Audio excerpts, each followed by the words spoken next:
আসসালামু আলাইকুম। আমি এখন বানাবো একদম অন্য রকমের দারুণ মজার একটা করলা ভাজি।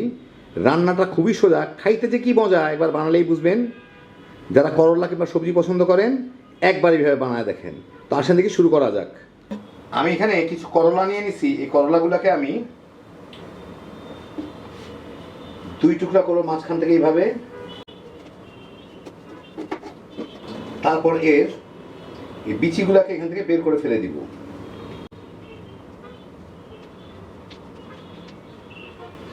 বিচিগুলোকে ফেলে এইটাকে আমি পাতলা পাতলা করে কাটবো, কিন্তু এখান থেকে যাতে দুই টুকরা হয়ে না যায় এটাকে আমি এইভাবে ফালি ফালি করে নিব।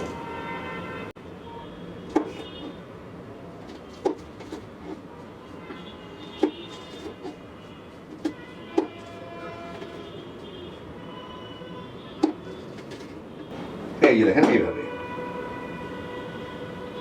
এইভাবে ফালি ফালি করে নিব, কিন্তু গোড়ার দিকটা যাতে লেগে থাকে।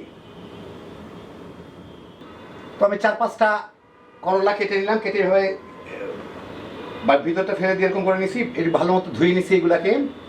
এখন আমি যেটা করব সেটা হচ্ছে এর মধ্যে লবণ মেখে, ধুয়ে ভিজা থাকা অবস্থায় একটু লবণ মেখে রাখতে হবে। লবণ মেখে রাখলে এটা একটু পানি ছেড়ে নরম হয়ে যাবে, একটু নরম করে নিতে হবে। সেই জন্য আমি লবণ মেখে রাখতেছি এগুলোর মধ্যে।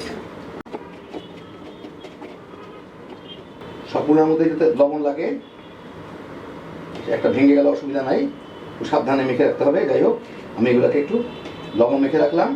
এগুলোকে আমি 15-20 মিনিট রেখে দিই।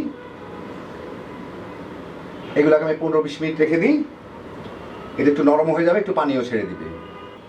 আমি এখানে প্রায় 3 টেবিল চামচের মতো হবে চিংড়ি মাছ বেটে নিছি, খোসা টোসা ফেলে বেটে নিছি। বাটার পরে যাতে 3 টেবিল চামচের মতো হয়, মানে প্রায় 50 টাকার মতো চিংড়ি ছিল আর কি এখানে। যাই হোক, এর সাথে একটু হলুদের গুঁড়া দিব, একটু স্বাদ মতো মরিচের গুঁড়া।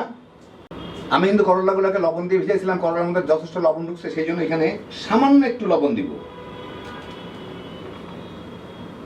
আর যতখানি চিংড়ি মাছ প্রায় ততখানি চালের গুঁড়া দিব এর মধ্যে।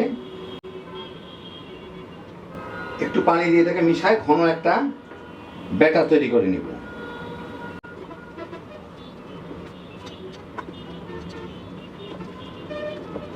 এটাকে ভালো মতো ফেটে মিশাইতে হবে, কারণ চিংড়ি মাছ কিন্তু বাটলে একদম আঠা আঠা হয়ে যায়, দেখেন।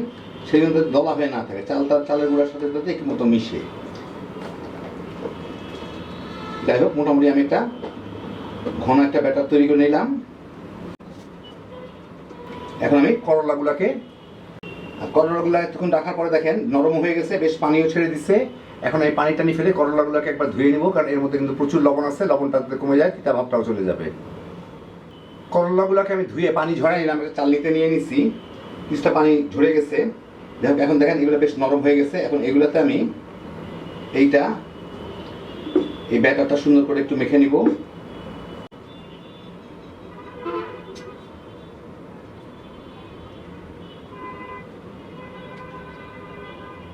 খুব বেশি মাখার দরকার নেই, হালকা করে একটা লেয়ার হইলেই হয়ে যায়।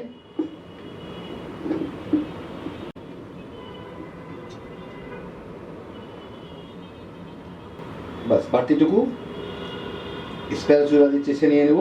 এর মধ্যে সবগুলোর মধ্যে আমি একটু বেশ ব্যাটার মাখায় নেব। কোনটা হয়তো বেশি লাগতে পারে, কোনটা কম লাগতে পারে, কোনো অসুবিধা নাই। ভিতর দিকে কিন্তু মোটামুটিভাবে সমানভাবেই লেগে গেছে, এই যে দেখেন। বাস, এভাবে সবগুলোকে লাগাই নেব। এখন আমি একটা ফ্রাই প্যানে তেল গরম করে এই করলাগুলোকে মেখে নিচ্ছি, এগুলো দিয়ে ভেজে নিব। তেলটা ডুবা তেল যাতে না হয়, শ্যালো ফ্রাই হবে, মানে আধা আধি হলে হবে। করলাগুলোকে এইভাবে দিয়ে এগুলোকে একটু ছড়াই দিতে হবে আর কি। এগুলো একটু ছড়াই দিতে হবে, যাতে ফাঁক ফাঁক করে থাকে, তাহলে ভাজাটা সুন্দর হবে। এই যে ফাঁক ফাঁক করে দিলাম, একটু রাখলেই হয়ে যাবে।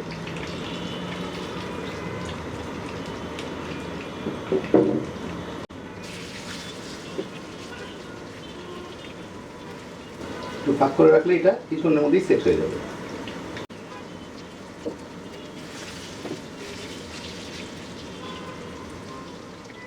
3-4 মিনিট এই পাশটা ভাজলাম, একটু শক্ত শক্ত হয়ে যায়, মানে বুঝতেই পারতেছেন যে এটা ইয়ে হয়ে গেছে। এখন আমি ওই পাশটা দিয়ে ভেজে নেব এগুলাকে। একটু বাদামি বাদামি হবে, একটু লালচে লালচে হবে, এইটা ভেঙে টেঙে যাতে না যায়। হ্যাঁ, সুন্দর করে এখন ওই পাশটাও ভেজে দিব। মানে এগুলো সেট হয়ে গেছে, এখন উল্টাইলে পাল্টাইলেও এগুলা ছড়াই থাকবে, একসাথে আসবে না। ওই 5টা মিনিট দিয়ে ভেজে নিলাম। দেখেন করলাগুলো খুব সুন্দর হয়ে গেছে। আমি দেখাচ্ছি, আগে একটা টিস্যুর উপরে আমি তুলে নিই। এই যে দেখেন সুন্দর করে ভাজা হয়ে গেছে, বাদামি হয়ে সবগুলাই। এই যে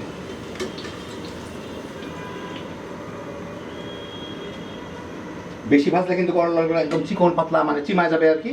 বাস এরকম ভাজা হয়ে গেল। আমি বাকিগুলোকেও ভেজে আপনাদের আমি দেখাচ্ছি। তো এই দেখেন হয়ে গেল আমার একটু অন্য রকমের দারুণ মজার করলা ভাজি চিংড়ি মাছ বাটা দিয়ে। কি যে মজা, এটা খাইতে একবার বানালেই বুঝবেন। যারা করলা পছন্দ করেন এইভাবে একবার বানায় খেয়ে দেখেন, গরম গরম ভাতের সাথে তামা তামা করে খায় ফেলাইতে পারবেন। একদম সহজে একটু অন্য রকমের হ্যাপি জোশের একটা আইটেম। উপর দিকটা চিংড়ি মাছের পুরটা দেওয়া একদম মচমচে, আর করলা তো বুঝতেই পারতেছেন।